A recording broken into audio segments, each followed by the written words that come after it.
నమస్కారం అండి. నమస్కారం అండి. మల్లన్నని కాంగ్రెస్ పార్టీ నుంచి సస్పెండ్ చేయడం మీకేమనిపిస్తుంది? ఇది ప్రభుత్వం కూడా మన కాంగ్రెస్ ప్రభుత్వం నిర్ణయించుకోవాలి. హ్మ్. మల్లన్న గారు బీసీ కులగణన కోసం ప్రభుత్వాన్ని ప్రశ్నించడం చాలా గర్వకారణం బీసీల కోసం. నేను ఒక బీసీగా నేను హ్మ్. ఇది హర్షిస్తున్నాను. కాకపోతే ప్రభుత్వం కూడా పునరాలోచించాలి. మల్లన్న ఎందుకు పోరాడుతున్నాడో దానికోసం వాళ్ళు ఆలోచించి వాళ్ళు ఇదంతా బాగు చేయాలంతా బీసీల కోసం. మల్లన్న గారు చేసిన వ్యాఖ్యలు కొంచెం ఘాటుగా స్పందించారు.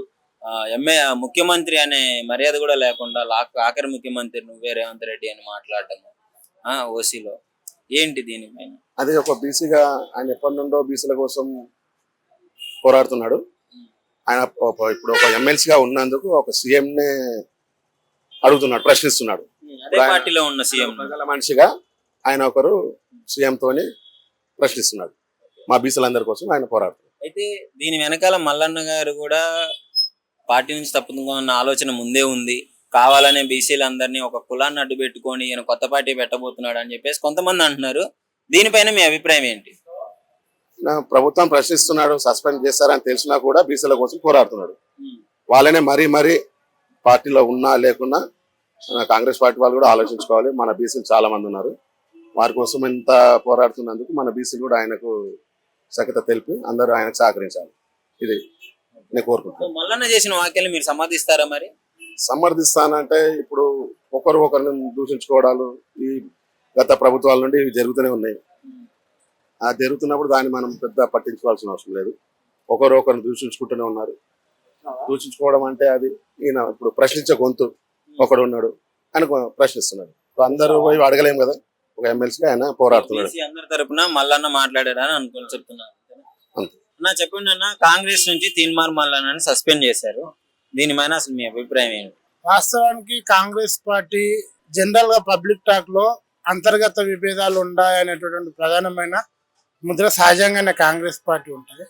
కాకపోతే తీన్మార్ మల్లన్న విషయానికి వచ్చేటప్పుడు తీన్మార్ మల్లన్న ఒక ముందస్తు ప్రణాళికతోటి వారి యొక్క రాజకీయ ప్రణాళికల్లో భాగంగానే ఆయన కాంగ్రెస్ పార్టీ పెద్దల పైన రెడ్ల పైన ఒక అన్పార్లమెంటరీ లాంగ్వేజ్ యూజ్ చేయడం జరిగింది. ఆయనకు ముందే తెలుసు వీళ్ళు ఎట్లా నన్ను బహిష్కరిస్తే బీసీలకు తెలంగాణలో బీసీలకు మొత్తం ఇప్పుడు ఒక నాయకత్వం కరువైపోయింది కాబట్టి బీసీలకు నేను పూర్తిగా నాయకత్వం వహించాల్సిన అవసరం ఉంది కాబట్టి ఏదో ఒక సాగుతోటి బీసీలకు నేను ఈ రాష్ట్రంలో బీసీల ప్రతినిధిగా ఉండాలనే ఉద్దేశంతో ఆయన రెడ్ల పైన అటువంటి కామెంట్ చేసిండు. సహజంగానే కాంగ్రెస్ పార్టీ ఇన్ని రోజులు చూసి చాలా వాళ్ళకిట ఇంటర్నల్గా చర్చించుకొని ఒక బీసీ నాయకుడిని మనం సస్పెండ్ చేస్తే ఎటువంటి పరిణామాలు ఉంటాయని అన్ని ఆలోచన చేసి వాళ్ళు ఈరోజు నిర్ణయం కొత్తగా మీనాక్షి గారు ఇన్ఛార్జ్ ఇచ్చారు. వాళ్ళంతా ఇంటర్నల్గా డిస్కస్ చేసి వారి పైన సస్పెన్షన్ మీద వేసిందని అభిప్రాయం. సస్పెన్షన్ పైన మీ అభిప్రాయం ఏంటి? కరెక్టే అంటారా, లేదంటే కొంచెం ఆలోచించాల్సింది అంటారా? కరెక్టే. ఈరోజు ఎందుకంటే పిసిసి తెలంగాణ పిసిసి ఈరోజు ఈయన ఆ స్థాయిలో మాట్లాడడము, ఇంకా మిగతా వాళ్ళు చాలా మంది ఉన్నారు అంత దాటి మాట్లాడే అవకాశం ఉంటుంది. వీటితోటే కట్ చేస్తే ఇంకా పార్టీ క్రమశిక్షణలో ఉంటుంది కాబట్టి ఇట్లా వదిలేసారు అనుకో ఇంకా అనేక మంది నాయకులు ఉంటారు. మనం మాట్లాడుకున్న ఎంతమంది సహజంగా కాంగ్రెస్ వర్గ విభేదాలు ఉంటాయి. వీళ్ళని ఉదాహరణ తీసుకొని ఇంకా పెద్ద ఎత్తున విమర్శలు అన్పార్లమెంటరీ దాడుల వరకు వెళ్తుంది కాబట్టి కాంగ్రెస్ పార్టీ తీర్మానం మల్లన్నపై తీసుకున్నటువంటి నిర్ణయం కరెక్ట్ అని మేము భావిస్తున్నాం. మల్లన్న కూడా ముందు నుంచి ప్రిపేర్ అయ్యి పక్కా ప్లాన్డ్ గా ఇది చేశాడు. ఒక పార్టీ పెట్టే అవకాశం ఉంది అని పెట్టి చర్చనీయ వర్గాలు చెప్తున్నాయి. దీనిపైన మీ అభిప్రాయం? అయితే వాస్తవమే, మల్లన్న గారు ఒక రాజకీయ ఎత్తుగడలో భాగంగానే మరి ముందస్తు ప్రణాళికతోటి రాష్ట్రంలో ఒక ప్రధాన ప్రత్యామ్నాయ రాజకీయ పార్టీ నెలకొల్పాలి, అది నాకున్నదని ఆయన పైన ఆయన నమ్మకంతో వ్యాఖ్యలు చేయడం జరిగింది. అందులో ఆయనకు ఈ సస్పెన్షన్ వల్ల ఆయనకు వచ్చే నష్టం ఏం లేదు. ఆయనను ఇంకా మిగతా బీసీలకు అంత నాయకత్వం వహించి ఒక ప్రధాన ప్రతిపక్ష నాయకుడు ఎదగడానికి వారు ప్లాన్ చేసుకున్నారని మేము భావిస్తున్నాం. అయితే బీసీల సపోర్ట్ ఉంటుందంటారా మల్లన్నకు మరి పూర్తి స్థాయిలో? అది బీసీలు వాస్తవానికి గత 20-30 ఏళ్ళ నుండి అంత చైతన్యం లేకుండే ఈ 10 ఏళ్లలో బీసీలు చాలా మంది చదువుకున్నారు, చాలా మంది మంచి పొజిషన్లో ఉన్నారు కాబట్టి డాక్టర్ బాబాసాహెబ్ అంబేద్కర్ ఇచ్చిన బీసీ రాజ్యాధికారం దిశగా వాళ్ళు ఆలోచన చేస్తున్నారు. మెజారిటీ పీపుల్ కొంతవరకు సపోర్ట్ చేసే అవకాశం ఉంటుంది. కాకపోతే తీర్మానం మల్లన్న పైన ప్రధానమైన టాస్క్ వీళ్ళందరినీ ఏకం చేయడమే కాకుండా వీళ్ళందరూ ఓటు బ్యాంకును క్యాచ్ చేసుకునేటటువంటి ప్రణాళికలు చేసుకుంటే మరి మంచి భవిష్యత్తు ఉంటుంది. మీ పర్సనల్ గా తిన్మార్ మల్లన్న సపోర్ట్ చేస్తారా లేదంటే కాంగ్రెస్ పార్టీకి సపోర్ట్ చేస్తారా?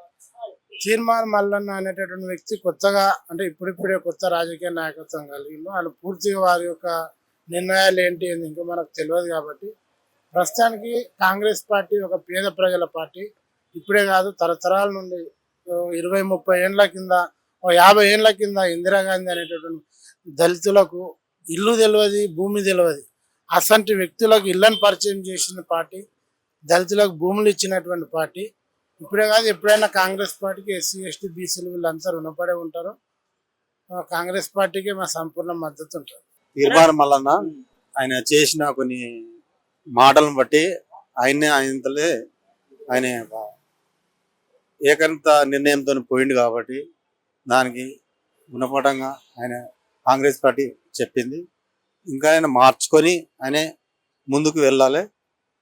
వెళ్ళకుంటే ఇంకా సమాజంలో ఆయనకు ఒక పేరు అనేది ఇంకా కనుమరిపోతుంది కాబట్టి ఎప్పుడైనా అర్థం చేసుకొని ఆయన అందరితో ఉండాలని కోరుకుంటున్నాను. అంటే పార్టీలో ఉండుకుంటూ ఒక ఎమ్మెల్సీగా పార్టీకి వ్యతిరేకంగా పనిచేయడము, వ్యతిరేక కార్యకలాపాలు చేయడము, అందువల్లే సస్పెండ్ చేశామంటారు. కానీ మల్లన్న గారు నేను బీసీలకు సపోర్ట్ చేశాను, అన్యాయం జరిగిందని మల్లన్న గారు అంటున్నారు. సో వీళ్ళిద్దరి వాక్యాల్లో మీరు ఎవరికి సమర్థిస్తారు? ఆయన చేసేది ఏంటంటే బీసీల కన్నప్పుడు బీసీల మీదనే సబ్జెక్ట్ తో మాట్లాడాలి. ఇతరులను కానీ కుల వ్యవస్థ కానీ వేరే వాళ్ళని కానీ వాళ్ళని విమర్శించే హక్కు అది చేయకూడదు.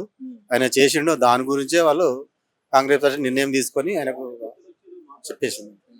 సో మీరు ఎవరిని సమర్థిస్తారు? ఎవరికి సంబంధించి కాంగ్రెస్ పార్టీ చేసింది కాబట్టి వాళ్ళని సమర్థిస్తారు. ఓకే. సో ఏంటి కాంగ్రెస్ పార్టీలో ఇప్పుడు ప్రజల అభిప్రాయం ఎలా ఉంది? 1 year అయింది పాలన. సో ఇలాంటి అంతర్గతంగా గొడవలు జరుగుతుంటే ప్రజలు కూడా కొంత భయాందోళనకు గురవుతున్నారు. పార్టీలోనే ఇలా జరుగుతుంది, ప్రజల పరిస్థితి ఏంటి అని.